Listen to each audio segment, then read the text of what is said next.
Partilha das dívidas no regime da comunhão parcial de bens. Tem um vídeo aqui em que eu falo sobre os riscos dos regimes de bens, uma entrevista que dei na Masper TV, e lá eu recebi um comentário. Um comentário parecido com outros vários que recebi na mesma linha. E só que neste, que lerei daqui a pouco, existe uma informação, uma descrição de um caso concreto que, em certa medida, me sensibilizou e que serve como exemplo tanto para alertar sobre o risco do regime da comunhão parcial de bens, como também para alertar a um direito que uma pessoa tem quando sofre algum dano antes de atingir a maioridade civil ou a capacidade civil. Meu nome é Guilherme Colim, do canal Saiba Direito, sócio do escritório Colim Ramos e Jesus Advogados. Por favor, curta, comente, compartilhe, por favor, não pule as propagandas e vamos lá. Vamos começar lendo o comentário da nossa inscrita aqui do canal, que diz o seguinte, a senhora Cristina Cunha. Ela está comentando o vídeo Riscos da Comunhão Parcial de Bens. Tá? Eu recomendo que assista esse vídeo, cujo card está no final. Não acho justo. Esse tem que pagar algo que a pessoa nem sabe que existe. No caso do erro médico, minha sobrinha teve sequelas do parto e nunca o médico, que agora falecido, iria pagar alguma coisa. Lei do Brasil não são para todos, meu caro. Olha só, dona Cristina. Começarei pelo fim. Não sei quais foram as sequelas que a sua sobrinha sofreu.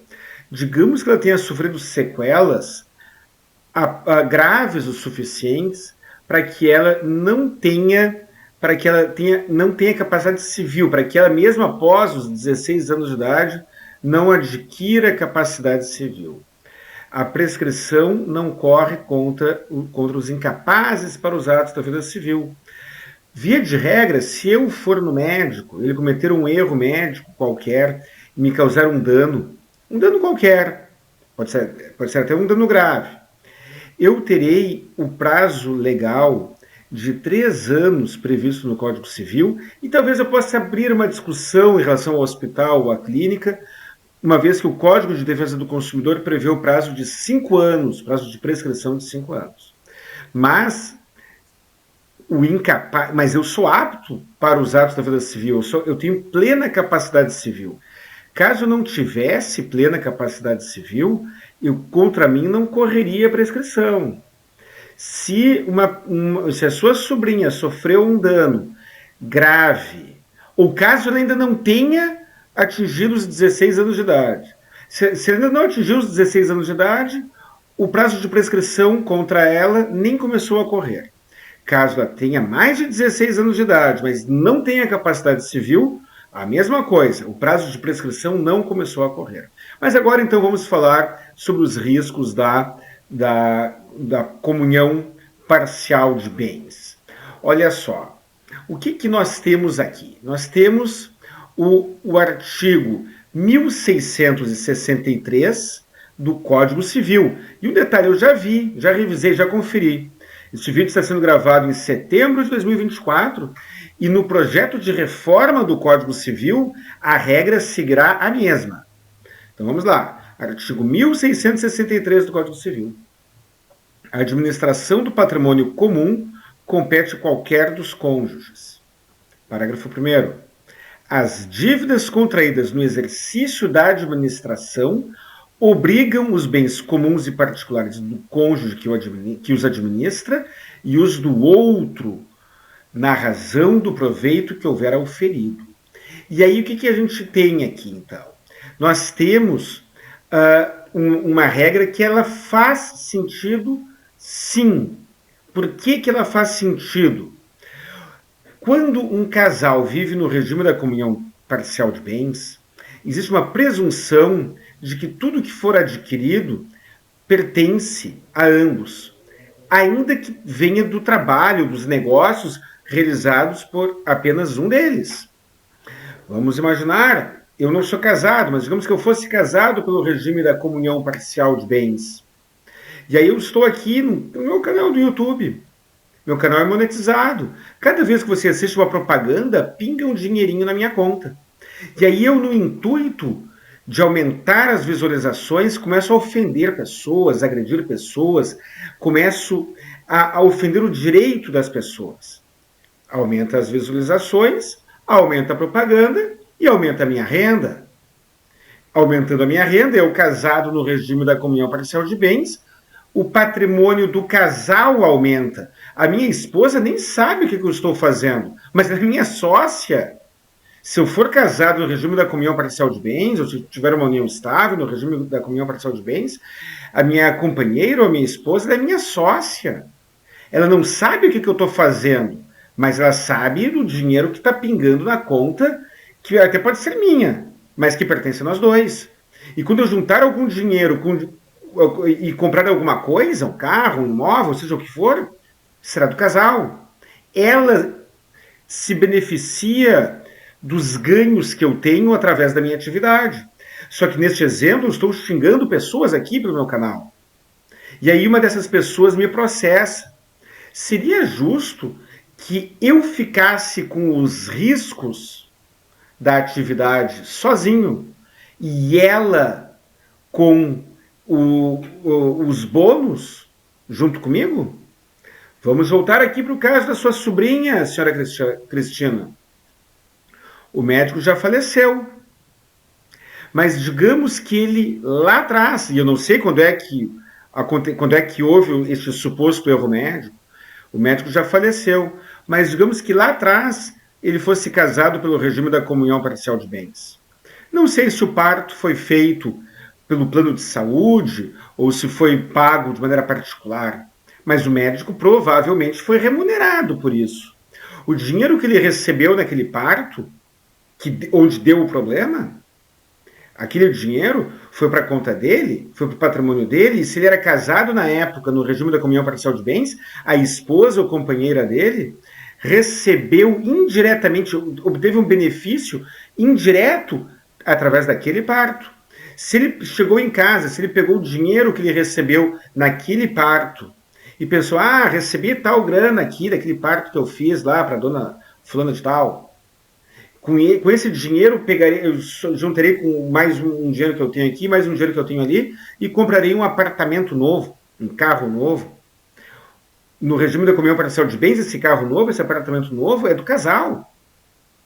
Seria justo que a esposa dele, que se beneficiou da atividade dele, não participasse do risco? Pois eu vou lhe dizer, caso a senhora comprove que houve o erro médico, que a sua sobrinha está incapaz para os atos da vida civil e que ele era casado pelo regime da comunhão parcial de bens, a sua sobrinha tem sim o direito de se ver ressarcida destes danos que ela sofreu, e ela tem sim o direito de pleitear esta indenização junto, ou melhor, de incluir a esposa ou a companheira do médico, no caso da comunhão parcial de bens, caso ela comprove todos os requisitos da responsabilidade civil. No outro vídeo em que eu tenho aqui, em que eu falo sobre o risco do regime de bens, eu menciono, por exemplo, um julgado do STJ. Vamos ler agora, para não ser repetitivo, um belo de um julgado de Minas Gerais, que está aqui na tela agora, olha só. É de 2022. Nesse julgado aqui, existem duas discussões muito interessantes. Uma fronteira entre o namoro e a união estável. Neste caso aqui, o casal não era casado. O casal mantinha uma relação que poderia ser um namoro, poderia ser uma união estável. O Tribunal de Justiça de Minas Gerais entendeu que era uma união estável. E por ser uma união estável, entendeu que a dívida que estava em nome de um membro do casal não era só dele, era de ambos. Vamos ler aqui. Apelação, direito de família, ação de reconhecimento e dissolução de união estável, partilha de bens, provas documentais e testemunhais, namoro qualificado, tese afastada. Aqui, os devedores, ou o devedor, sei lá, pretendia que aquela relação fosse tratada como se namoro qualificado fosse, mas não levou. Namoro qualificado, tese afastada. União estável configurada. Regime de bens, comunhão parcial de bens. Empréstimo bancário em nome de um dos consortes. Aqui a gente não está falando de indenização, está falando de empréstimo bancário, mas continua sendo uma dívida. Empréstimo bancário em nome de um dos consortes. Presunção de contratação em benefício da família. Ônus da prova, dívida partilhável, recurso provido. Aí ele segue aqui com a explicação, aí tem união estável reconhecida, aí veio o conceito de união estável, e tem 2, o conceito de namoro qualificado, né? Que uma coisa é uma coisa, outra coisa, beleza, né? E tem 3, fala que existem provas documentais e testemunhais de que o casal possuía ânimos de família, e, portanto, era uma união estável. E tem 4, que é a parte pertinente ao vídeo. Em regra, cabe ao meeiro o ônus probatório no sentido de atestar que a dívida contraída por um dos cônjuges não beneficiou a família, haja vista a solidariedade entre o casal. Então vamos trocar, não vamos mais falar de erro médico e responsabilidade civil e indenização. Não, vamos melhorar. Vamos simplificar, vamos pegar uma situação mais comum. Eu tenho uma união estável, sou casado e tenho uma união estável. Ou tanto faz. Ou quem sabe eu tenho um namoro, mas um namoro meio estranho, que pode, meio nebuloso, que pode ser configurado como união estável. Aí eu vou no banco e faço um empréstimo. Faço um empréstimo para quê? Talvez para reformar a casa. Talvez eu faça um empréstimo no banco porque eu tenho a pretensão de abrir um negócio e ao abrir esse negócio a minha pretensão é de fazer dinheiro, ganhar dinheiro e ficar rico. Talvez eu pretenda fazer isso, não sei. Talvez eu contraia um empréstimo no banco para pagar uma viagem de lua de mel, uma viagem romântica para as Maldivas, entre eu e a minha amada esposa, ou companheira, ou namorada. E aí eu não pago a dívida do banco. E aí o banco vem e me executa e eu não tenho bem nenhum no meu nome. Só que eu contraí uma dívida num momento em que eu tinha uma companheira. Vamos imaginar que o banco provou a minha união estável com ela, né? Eu tinha uma companheira pelo regime da comunhão parcial de bens. Esta companheira, ela é minha sócia, ela usufruiu ou usufruiria de todos os benefícios daquele empréstimo, seja uma viagem para as Maldivas, seja um dinheiro para reformar a casa em que nós moramos, ou que ela frequenta, ou seja ainda a expectativa de pegar aquele dinheiro para abrir um negócio e ficar rico. Vamos imaginar que eu abra o negócio. Eu abro uma loja para vender coisas, qualquer coisa, móveis, quem sabe. Aí eu começo a vender, receber o dinheiro e não entregar. Vendo, recebo o dinheiro e não entrego. O dinheiro vem para minha conta, mas eu não entreguei a mercadoria. Isso não vai durar. Normalmente esse tipo de comportamento não dura muito tempo, né? Costuma dar problema. Aí eu pego esse dinheiro, coloco na minha conta e vou dando prejuízo em algumas pessoas, em você, de repente, que está em casa. E aí eu me separo. Eu me separei. Na partilha, durante a minha separação, eu já sei que eu tenho um monte de pessoas que vão, que no futuro próximo, vão entrar com ações contra mim. Aí na minha partilha eu pego e coloco os bens, deixo os bens no nome da minha companheira. Talvez seja uma separação de verdade, talvez seja uma separação fraudulenta, não sei, tanto faz. E aí, você, que foi prejudicado por mim, ajuiza uma ação contra mim. Ajuiza uma ação contra a empresa que eu abri, depois pede a desconsideração da personalidade jurídica e obtém sucesso. E se torna meu credor. E aí, você não encontra bem nenhum no meu nome, porque eu não tenho mais nada. Já sou até separado. Mas quando eu vendi a mercadoria, recebi o dinheiro, não entreguei, eu era casado. E aí eu peguei esse dinheiro, o dinheiro entrou na minha conta, mas foi parar na conta da minha companheira ou da minha esposa, da época. Eu não tenho mais bem nenhum no meu nome, mas ela tem. E ela usufruiu, ela está lá, com um patrimônio que só está na conta dela, só está nos